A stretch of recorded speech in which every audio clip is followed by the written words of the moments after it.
Olá a todos, sou a professora Cláudia Padovese Fonseca, do Departamento de Ecologia da Universidade de Brasília e sou líder do grupo de pesquisa ANEEL.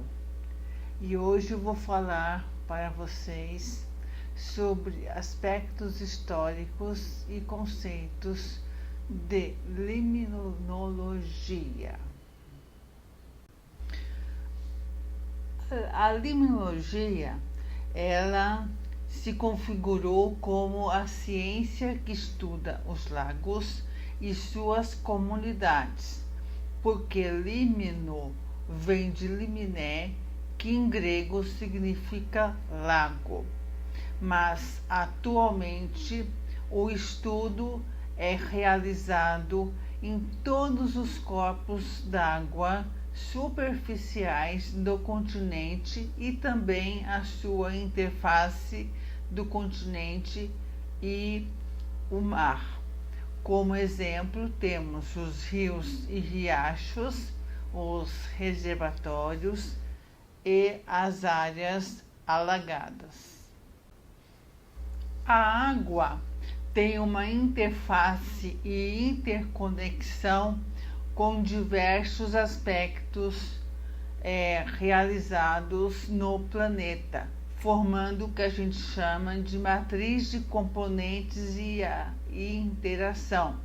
Então, a água tem a conexão com a produção alimentar, com a biodiversidade, com as fontes de energia e o clima regional e mundial. E aí abrange toda a sustentabilidade do planeta, além das mudanças globais, produzindo os sistemas de inovação. Vou dizer um pouco de história na área. Forel foi considerado o pai da limnologia, pois em 1869 ele estudou a fauna do fundo do Lago Lehmann, na Suíça, e compilou o primeiro livro em limnologia. Veremos aqui nesse quadro inferior os 3 volumes publicados por Forel e seu conteúdo. Então, ele abrangeu desde geografia, hidrografia, geologia, climatologia, hidrologia, técnica, ótica, química, biologia, história. Então, foram 3 volumes sobre uma ciência que se iniciou já de uma forma interdisciplinar, como vocês estão vendo aqui nesses 3 volumes. Um pouco depois, Forbes, em 1887, ele fez o primeiro a descrever o lago como um ecossistema e chamado o lago como um microcosmo. Tiedemann, que tem aqui a sua foto do lado esquerdo, embaixo, foi um dos principais responsáveis pela estruturação da limnologia como ciência. Ele foi um dos fundadores da Sociedade Internacional de Limnologia, que é atuante até o momento. Ele estudou vários aspectos, como alta ecologia, grupos funcionais, fluxo de energia e a antecipação do conceito de ecossistemas. Já o Naumann, que foi o seu pupilo, ele trabalhou já com uma interação com o ambiente e fez a relação direta entre os suprimentos de fósforo, nitrogênio e cálcio e a quantidade e composição do fitoplâncton, que são as algas. Então, vocês percebem que a interação da limnologia e os conceitos básicos em ecologia foi desde o seu início. Uma parte prática da limnologia foi desenvolvida por Birge e Judet, dois norte-americanos, que eles desenvolveram o coletor de plâncton, como que vocês estão vendo aqui nessa figura, em que a rede de plâncton está acoplada a uma gaiola e que com o mergulho dessa rede e o arraste dessa rede na água fez com que eles conseguissem coletar o plâncton em diversas profundidades do lago. Com os estudos desses dois pesquisadores na Universidade de Wisconsin, eles desenvolveram os alicerces teóricos e experimentais da limnologia moderna. Como que vocês estão vendo, além da limnologia ter sido uma ciência bem antiga, ela também fundamentou-se como uma ciência interdisciplinar, agregando outras áreas da ciência para sua composição. E a limnologia e ecologia? Como que se deu a sua ligação histórica no Brasil? Foi feito por meio de um estudo pioneiro de ecologia no Brasil, na Lagoa Santa, em Minas Gerais, pelo botânico dinamarquês Eugenius Wormen. Então, foi considerado este marco histórico a ligação entre os fundamentos da ecologia aplicados na limnologia. A partir daí, tivemos vários estágios da disciplina, da ciência, a partir do Forel, que foi a classificação física baseada nas características térmicas de lagos. Então, inicialmente, os autores eles fizeram uma classificação física e química das águas, como Birge e Judet, que também trabalharam com a parte biológica, com o coletor de plâncton. O Tienemann e o Naumann desenvolveram as partes teóricas e práticas também no balanço de oxigênio, na parte de classificação e química isológica, e além da produção biológica das algas, feita por Naumann. Depois, eles começaram a ir para outros continentes, como, por exemplo, a Expedição Sunda, na Indonésia, trabalhos com outras áreas do mundo, como o japonês Yoshimura, que também fez a parte física e química da água, como oxigênio e a distribuição vertical de temperatura. O Mortimer já fez uma ligação, interação sedimento e água. E o Lindemann foi importante porque ele configurou uma das teorias mais básicas da ecologia, que é a cadeia alimentar e a rede trófica. Então, a teoria trófico-dinâmica foi realizada por Lindemann e aplicada a lagos.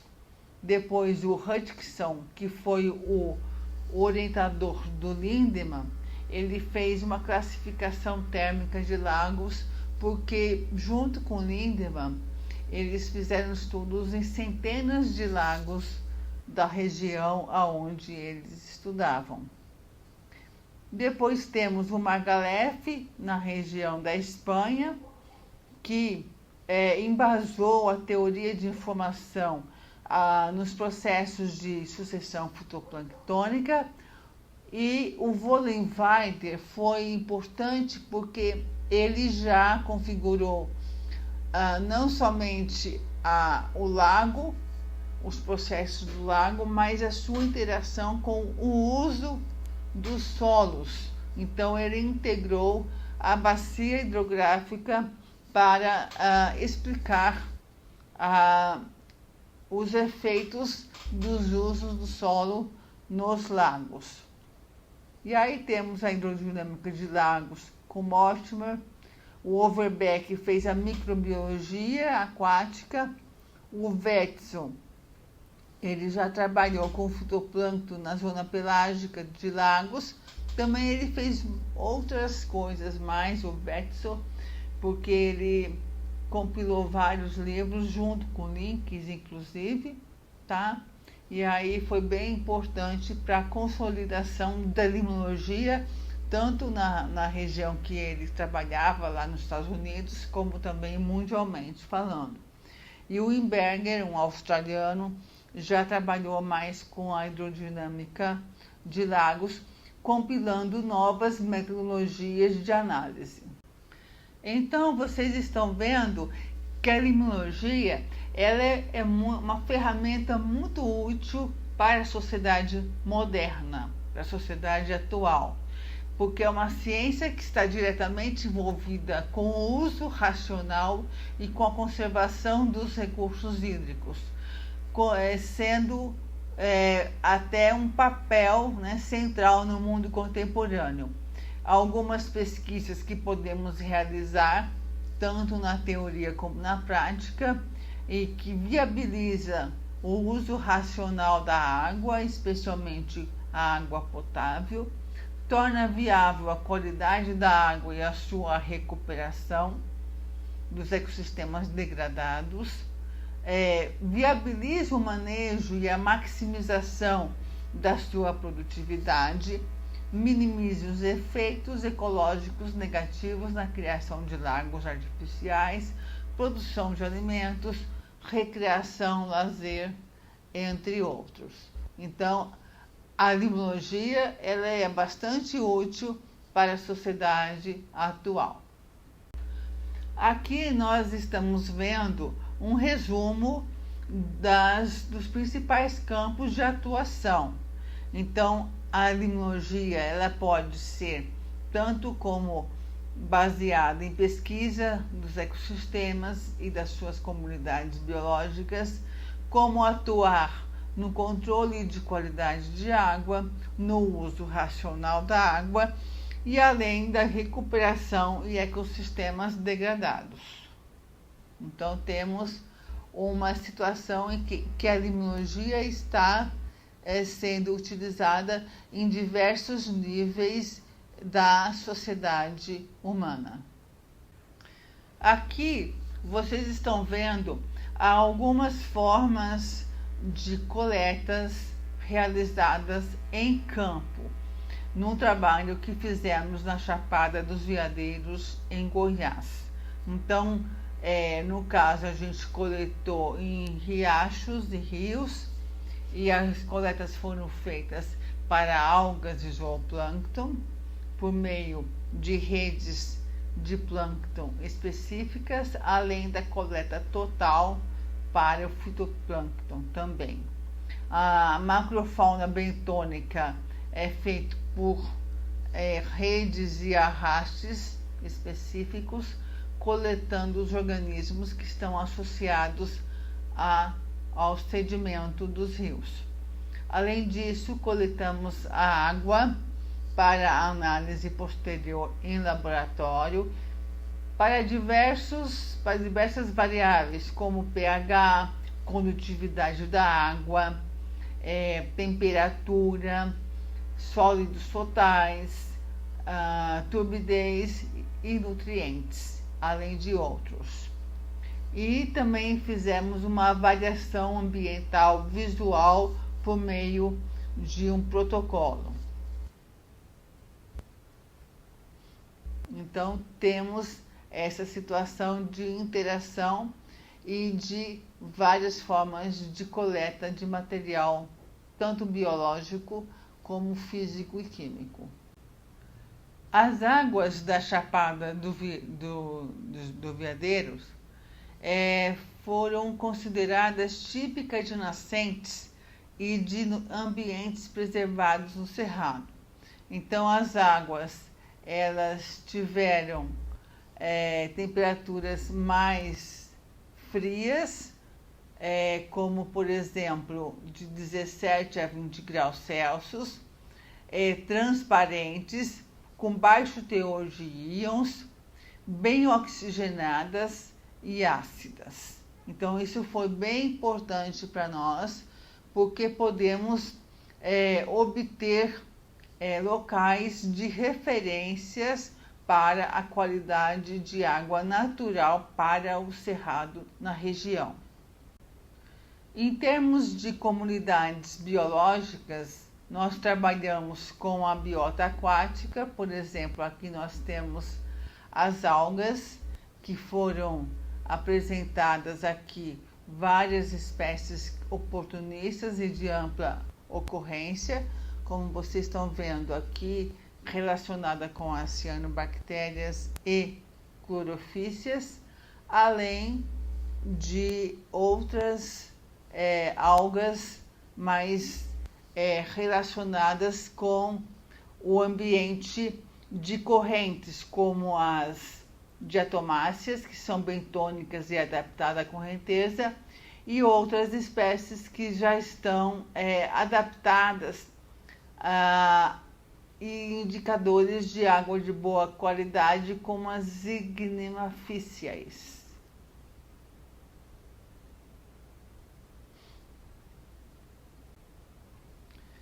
Em relação à parte da microbiota que a gente trabalhou com o zooplâncton, nós temos também espécies adaptadas a ambientes com correnteza, como o Cladócera e Copépoda, e também outras espécies adaptadas a ambientes parados, e que eles vivem em piscinas e remansos desses sistemas de correnteza, e quando eles são arrastados para o rio, a gente percebe os corpos desidratados e carapaças quebradas, porque eles não estão adaptados à correnteza. Então, a gente já coleta essas espécimes já com esses efeitos. E, por fim, nós temos a macrofauna, que são os macroinvertebrados associados a sedimentos. E nós tivemos 3 grupos que são considerados especiais no sentido de serem indicadores de a condição de água de boa qualidade, como estamos vendo aqui nesses 3 grupos: Plecóptera, Efemeróptera e Tricóptera. Então, aqui nós temos uma situação em que esses 3 grupos eles estão associados, vivem em águas correntes, frias e bem oxigenadas. Aqui eu apresento a vocês as tendências no consumo global de água do século passado. Nós tivemos até praticamente metade daquele século um uso menor da água nesses diversos tipos de uso.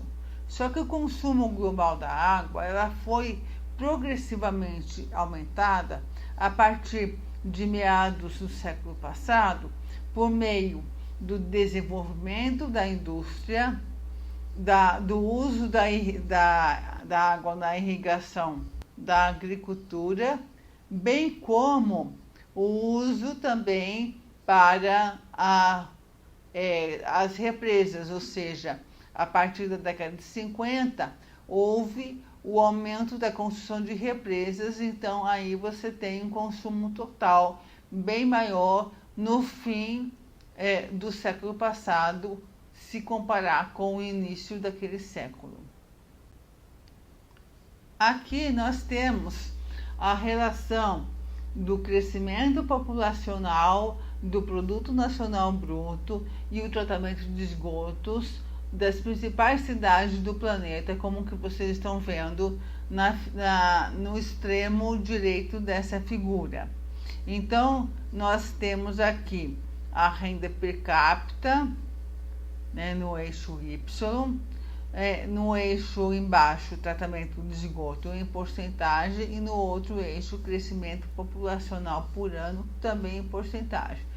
Então, vocês estão vendo que, independente da localização da cidade e do seu tamanho, grande parte das cidades do mundo estão grudadinhas no primeiro quadrilátero, ou seja, você tem o eixo relativo a uma baixa do produto nacional bruto dessas cidades e também um baixo tratamento de esgotos, tá?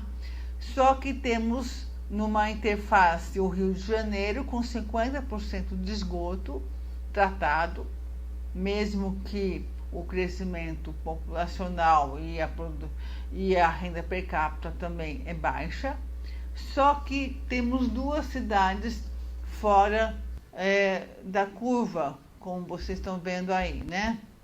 Então, nós temos aí Nova York e Estocolmo. Então, nesse caso, temos a seguinte situação. Nova York, ela tem praticamente 75% do esgoto tratado, e Estocolmo 100% do esgoto tratado, e ambas estão com o produto nacional bruto elevado. Aqui é uma situação interessante, porque Jiménez, uma mexicana, ela fez um estudo relacionado com o acesso à parte sanitária, tanto na região urbana, que está em azul, como também na região rural, que está em verde. Então, verificamos nessa figura que os países iniciais, Canadá, Estados Unidos, até o próprio México, eles estão acima do limite sanitário. Então, está com uma situação boa da parte do acesso sanitário das populações desses países. Entretanto, nós vemos os outros países aqui, inclusive o Brasil, que não tem resultado relativo à parte rural, que está ou abaixo da linha que foi colocada como limite de acesso, ou mesmo bem próximo a essa linha. Então, vocês percebem o quanto que há a dificuldade relacionada com isso. Nessa figura, nós estamos vendo a situação de qualidade de água relativo aos diversos problemas ambientais ao longo de um pouco mais de 100 anos. Então, nós estamos vendo aqui o aumento no final do século passado. Nós temos a seguinte situação, que a parte de poluição fecal é uma parte importante, seguida pela poluição orgânica. Já para o início do século anterior, nós temos a salinização pela irrigação da agricultura, seguido depois por metais de poluição, poluição por metais, e meados do século passado, com a construção de hidrelétricas, a eutrofização foi um fator importante, seguido pelos rejeitos radioativos, e O nitrato foi uma integração importante, uma entrada importante pela fertilização artificial da agricultura, seguido pelos poluentes orgânicos, chuva ácida e, no final do século passado, temos o chamado POPs, que são os pesticidas orgânico-fosfatados. Então, vocês percebem que o tipo de poluição também acarreta uns problemas ambientais diferentes na água. Então, nós temos um estudo de colocar um cenário futuro do uso da água para a produção alimentar. Então, nós temos uma situação de 2000, em que essa nuvem em laranja é o limite para a produção alimentar. Em vermelho, nós temos a falta de água para a produção alimentar suficiente. E em verde, que inclui América do Norte, América do Sul, Europa e Austrália, condições suficientes de água, solo e condições climáticas para a produção sustentável, né, suficiente para a produção de alimento e sua exportação. Aqui temos o cenário futuro, 25 anos depois da situação inicial, em que nós conservamos as regiões que têm condições ideais para a produção de alimento e sua exportação, só que houve o aumento da área em que há falta de água para essa produção alimentar. Então, realmente, é uma situação em que você tem que pensar, né? Como que a gente pode trabalhar contra essa correnteza? Então, nós podemos pensar que a gestão ambiental tem que mudar o paradigma dessa gestão, em que no século passado, no século XX, era local, setorial e que queria uma resposta rápida dessas situações, dessa gestão ambiental. Só que para o século XXI, nós temos que pensar um pouco maior em termos de bacia hidrográfica ou ecossistemas e que seja um trabalho de uma forma integrada e preditiva, para que a gente tenha condições de trabalhar na contramão de algumas condições que não são favoráveis ao uso e produção de água.